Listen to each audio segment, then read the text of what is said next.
કાલે છે રક્ષાબંધન, જેનિલ માટે છે ને પેન્ટ લેવા જવું છે, પણ એને નથી કેવું. જો એને કહીશ ને તો એ સાથે આવશે અને મારે પછી તરત પાછું આવવું પડશે. બીજા 2-3 કામ છે ને તો એ ભેગા પતી જાય. હું એકલો જઉં તો તેને કેવું નથી, એકલો જઈને લઈ આવું છું.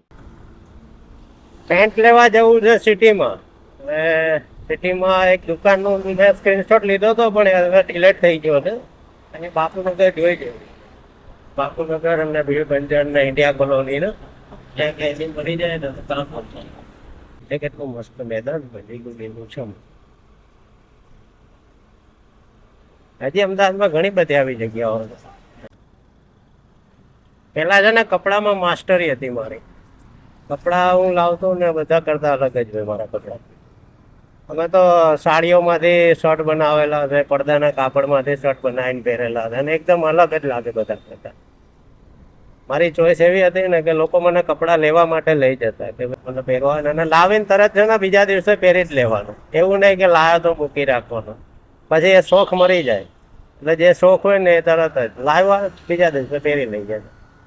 હવે છોકરાઓ માટે લઈએ છીએ, પણ છોકરાઓની ચોઈસ એમની રીતની હોય એટલે બધું મિક્સ થઈ જાય છે. નકર હજી હું છોકરાઓ માટે કપડાં લાવું ને તો બધા કરતા અલગ જ હોય.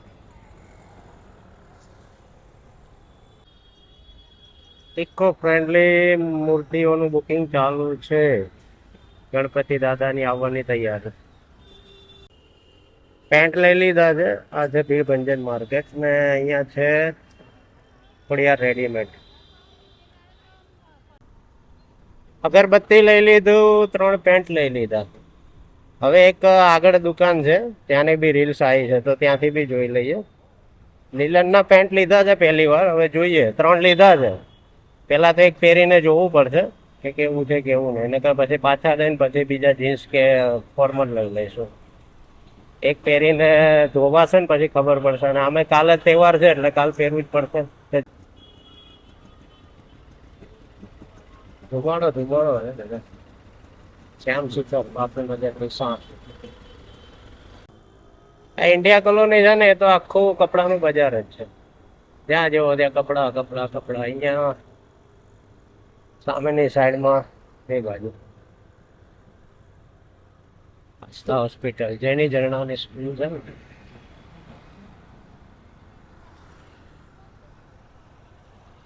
બંને બાજુ કપડાની દુકાનો છે.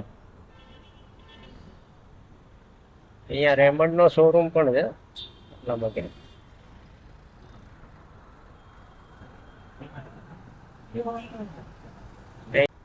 અહીંયા આગળ છે ને શંકર ભગવાન નું મંદિર છે મોટું, બહુ મસ્ત મંદિર છે. એ બી જોઈ લઈએ કેવું છે. આ છે સરદાર કેવું કૃષ્ણનગર. નીલકંઠ મહાદેવ બંધ લાગે છે.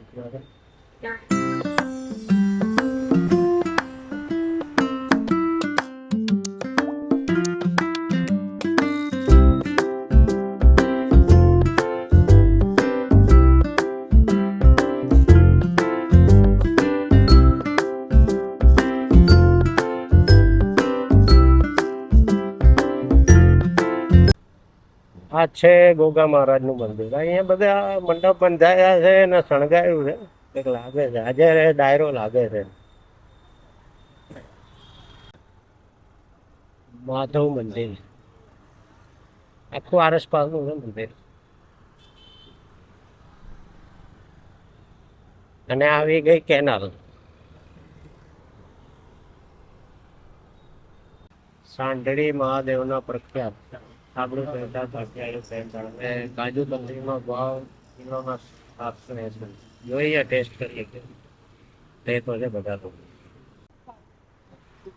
કાજુ કતરી ટેસ્ટ કરી. પેલા બારે બોર્ડ માર્યું છે 480 રૂપિયા, પછી અંદર બોર્ડ માર્યું છે 580, અને ભાઈને પૂછ્યું તો કે 600 રૂપિયામાં કિલો. હવે મને ગળે ઉતરતું નથી 600 રૂપિયા કિલો કાજુ કતરી કેવી રીતે. એટલે ટેસ્ટ કર્યો પણ મજા ન આવી. થોડું એસેન્સ નાખ્યું હોય ને કાજુનું એવું લાગ્યું, એટલે આપણે નીકળી ગયા ત્યાંથી. કાંઈ લીધું નહીં, કેમ કે સસ્તું સારું ના હોય. થોડું ખવડાવવું હોય કોઈને બી સારું ખવડાવીએ તો સારું. તો હવે જઈએ આપણી જૂની તમે જાણીતી કીર્તિમાં, ત્યાંથી લઈ લઈએ. પણ અત્યારે ટાઈમ એવો છે કદાચ બંધ પણ હશે. જોઈએ ખુલ્લી હોય તો લઈ લઈશું, એટલે પાછો રાતે ધક્કો થશે.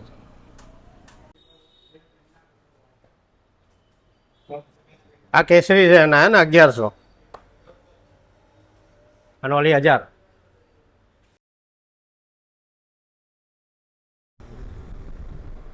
બૂટ લેવા હતા પણ મજા ન હોય. ઇમ્પોર્ટેડ બૂટ હતા અને સાઈઝમાં દેખાતા 10 પણ આવતા હતા 9ની સાઈઝ. મને ફિટ પડતા હતા, તો મને ફિટ પડે એટલે જેનિલને પણ ફિટ પડે. તો કીધું રહેવા દઈએ, અને કદાચ રૂબરૂમાં એને લઈ જઈશ અને એને જે ગમતા હોય લઈ લેશે. કેમ કે બહુ બધા જોઈએ ને તો કન્ફ્યુઝન થઈ જાય કે કયા લેવા ને કયા ના લેવા. એટલે બૂટનું અત્યારે કેન્સલ રાખ્યું છે. અમારી જૂની અને જાણીતી ડેરી છે કીર્તિ ડેરી, ત્યાંથી પેંડા લઈ લીધા. અને આજે ચાલુ હતી, નકર બપોરે છે ને બંધ હોય છે, પણ તહેવારના લીધે ચાલુ રાખી હતી. વાગી ગયા છે 3:30, 3:35 થઈ ગયા. ઝરણાને ટ્યુશન જવાનો ટાઈમ છે 4 વાગ્યાનો. એ પહેલાં પહોંચી જાઉં ઘરે. હવે વધીને 5 મિનિટમાં પહોંચી જઈશ ઘરે. તો અને કાજુ કતરી બનાવવાની ગણતરી છે ને પહેલાં ઘરે જ હતી, તો કીધું ઘરે જ બનાવી નાખું. બધું લાવીને દઈ દઈએ, પણ ચાસણીમાં ડખો થાય ને તો કાજુ કતરી સુખડી બની જાય. એના કરતાં કીધું રહેવા દઈએ, નવા નવા અખતરા કરવા નથી, જેમ છે એમ બહારથી લઈ લઈએ.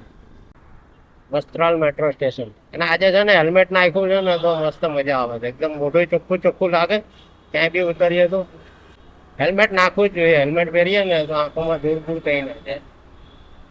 હવે તો ગામડેથી બી રાખડીઓ મોકલે છે એ લોકો, પણ શું છે કે આવતી નથી પેલા એમાં પોસ્ટમાં ગમે એટલી વાર આટલા ઘણા વર્ષોથી મોકલે છે મારા ફઈબા અને મારા કાકા દીકરીઓને બધા રાખડીઓ. અને ફોન બી કરે કે ભાઈ રાખડી મળી કે ના મળી. તો આપણે ને હવે તો વિડીયો કોલનો એનો જમાનો થઈ ગયો, એટલે હવે એ ખોટું નથી બોલાતું કે મળી ગઈ એવું. પહેલાં તો ફોનથી કહી દેતા હતા, ત્યારે આ વિડીયો કોલ વાળી સિસ્ટમ નથી. તો હવે એમને પણ ખબર છે કે રાખડીઓ મળતી નથી પોસ્ટમાં, કુરિયર કરવાનું એમને ફાવે નહીં ગામડામાંથી. તો આપણે હા કરીને ચલાવી લેતા હતા કે આ મળી ગઈ છે. પણ હવે એમને પણ ના પાડી કે તમે બી મોકલતા નહીં રાખડી વાકડી, કેમ કે આવતી તો છે નહીં. એમણે ત્યાં ખર્ચો કરીને મોકલે લઈને, અને આપણી સુધી પહોંચે નહીં. હેલ્મેટમાં જે બોલું છું ને એ હવે સંભળાય છે કે નથી સંભળાવતું ખબર નહીં. સ્વામિનારાયણ મંદિર છે, પણ હેલ્મેટ પહેરીને બાઇક એક્ટિવા ચલાવવાની મજા આવે. ખાલી ખમ હશે જેટલી બી ગાડીઓ બહાર પડી ને. ઘણા લોકો અત્યારે ધોવાની લઈને ગયા છે ગાડીઓ, એટલે ગેરેજ વાળાને ત્યાં બી લાઈનો લાગી છે ધોવામાં બી. અને પેટ્રોલ પંપે બી જોયું ને તો એટલી જ લાઈનો હતી. અને કાલે તો પછી એકદમ બપોર સુધી તો ફૂલ હશે રોડ ઉપર ને બધે. અને પાછું મુહૂર્તે હશે કે ભાઈ આટલા મુહૂર્તથી આટલા મુહૂર્તમાં તમે રાખડી બાંધી શકો. એટલે ઉમિયા સિઝનેબલ સ્ટોર.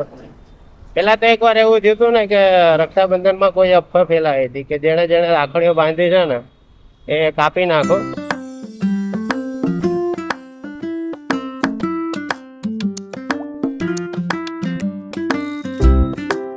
અહીંયા આગળ બની છે ઘરમાં ચીક્કી.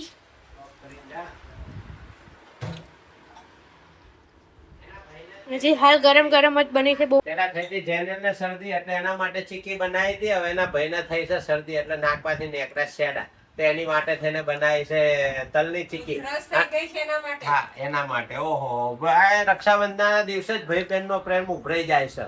અડોશીના પાન મંગાયા છે અને બીજું કયું કહેવાય કડું કડિયાતું મંગાવ્યું છે ને ઉધરસ થઈ ગઈ છે એટલે ભાઈ માટે તલની ચીક્કી મંગાવી છે. હા તો એના બદલે આપણે પેલું કડું કડિયાતું બનાવી નાખ. ઓલી તારક મહેતામાં અંજલિ બનાવે છે એવું બનાવી નાખ. ઓલું કંઈક તેનો કારેલાનું જ્યુસ કેવું કંઈક બનાવીને પીવડાવી દે તારા ભાઈને એટલે થઈ જાય હારો. અઠવાડિયાથી બીમાર છે તો એક વાર ફોન કરીને ખબર પૂછી તે ક્યારે એના ઘરે ગઈ હતી. આ બધું કાલે છે રક્ષાબંધન અને શુક્રવાર નેપાળમાં આવ્યું પૂર અને એમાં ઘણા જ ભારતીયો ફસાઈ ગયા છે. તો બધા જ ભારતીયો સહી સલામત પાછા ઘરે ફરી જાય એવી ભગવાન પાસે પ્રાર્થના કરીએ. વિડીયો આટલો જ. વિડીયો સારો લાગ્યો હોય તો લાઈક કરજો, શેર કરજો અને સબસ્ક્રાઈબ કરજો. મળીએ કાલે નવા વિડીયો સાથે. ત્યાં સુધી Tata, bye bye, C you.